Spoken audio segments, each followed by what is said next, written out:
ป่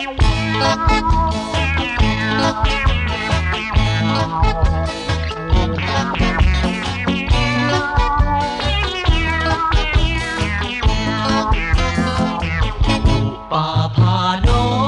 งลงโอนผู้คอยเขาสันเหวเลิกลือตุลากันดานบอกเคยวันจะแดดหรือฝนพวกอายนักวัดแทกมีหน้าอยู่ทั่วแห่งหนของการสร้างสาพัฒนาเพื่อนเฮียงเคียงกายของพวกอายนั้นก็คือกองสองเอาไม่เมียต่างมอนหมุนนอนบ่ได้กังวลบุกหน้าเลื่อยไปนักวัดแทกของเราทุกคนตาลุมบนลูกเมียกสับสนที่ซาและภาษามอบหมายมาถึงข่าวนี้สายทางเลขเก้าคอยคอ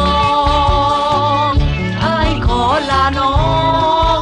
ลงสู่สนามพัฒนาน้องจงสร้างผลงานรอวันที่อายกลับมาสำเร็จจากการสร้างสรรค์วันตาสองเฮาคอยพบกัน